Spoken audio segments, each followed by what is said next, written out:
হচ্ছে আগস্টের মধ্যেই ধারণা করা হচ্ছে 300 মেগাওয়াট বিদ্যুৎ উৎপাদন হবে এবং এটি 1200 মেগাওয়াট, তার মানে 1200 মেগাওয়াটের বিদ্যুৎ প্রথম ধাপে 300, এভাবে পর্যায়ক্রমে বিদ্যুৎ উৎপাদন হবে। এটা রাশিয়ার প্রজেক্ট, রোসাটম কোম্পানি, তারা এটি তৈরি করছে। তো দুইটা জিনিস আমার কাছে খুব ইন্টারেস্টিং বিষয়। একটা হলো যে সংকট সাংঘাতিক রকম বাংলাদেশে, আদানির বিদ্যুতের চক্রের মধ্যে তো আমরা আছি, তার মধ্যে বড় প্রক্রিয়া তাপবিদ্যুৎ কেন্দ্রের একটা ইউনিট অচল, সম্ভবত 2টি ইউনিটই মনে হয় অচল কারিগরি ত্রুটির কারণে।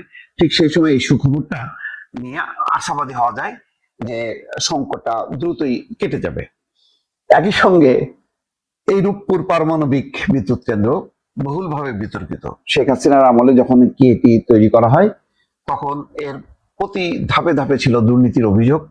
এই রূপপুর পারমাণবিক বিদ্যুৎ কেন্দ্র থেকে রাশিয়ার কাছ থেকে কত টাকা ঘুষ খেয়েছে সেটা টিউলিপ সিদ্দিক পর্যন্ত, এটি অর্থাৎ ব্রিটিশ এমপি লেবার পার্টির শেখ রেহানার মেয়ে, সেখান পর্যন্ত পৌঁছেছে যে তারা যে এই ধরনের একটি চুক্তি করেছে পারমাণবিক বিদ্যুৎ কেন্দ্র রূপপুর, যেখান থেকে রাশিয়ার কাছ থেকে মোটা অঙ্কের টাকা তারা ঘুষ নিয়েছে।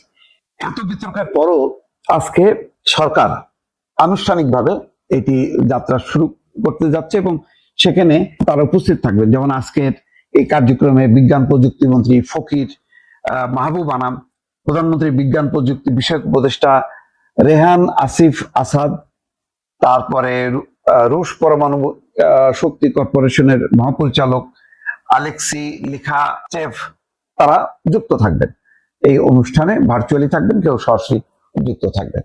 যাই হোক, কথা হচ্ছে শেখ হাসিনার আমলে বিতর্ক সত্ত্বেও কয়েকটা প্রজেক্ট সেটাকে অস্বীকার করার উপায় নেই।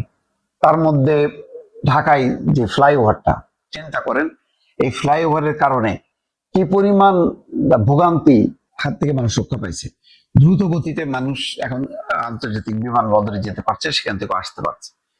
তারপরে মেট্রো রেল তো এখন আস্তে আস্তে এটা সম্প্রসারিত হবে, সেই ক্ষেত্রটা একটা প্রস্তুত হয়েছে।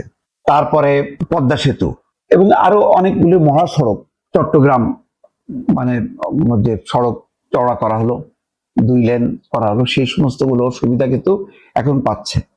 কিন্তু দেখেন, দুর্ভাগ্য হলো শেখ হাসিনা, যার এত অবদান, যে আজকে প্রশংসিত হবার কথা, সে আজকে নিন্দিত হয়ে আজকে ভারতের নির্বাসিত জীবন যাপন করছে।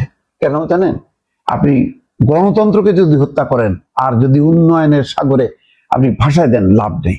এই জিনিসটা শেখ হাসিনা বুঝতে পারেনি, যার কারণে তার সময় দুর্নীতি হোক আর যাই হোক না কেন, এই যে অপরিহার্য কিছু প্রজেক্ট, সেই প্রজেক্টকে কিন্তু অস্বীকার করতে পারছে না এই সরকারও, বরং এটির ধারাবাহিকতা অব্যাহত রাখা হয়েছে। কিন্তু যার হাত দিয়ে এত কিছু, সে কিন্তু আজকে নাই।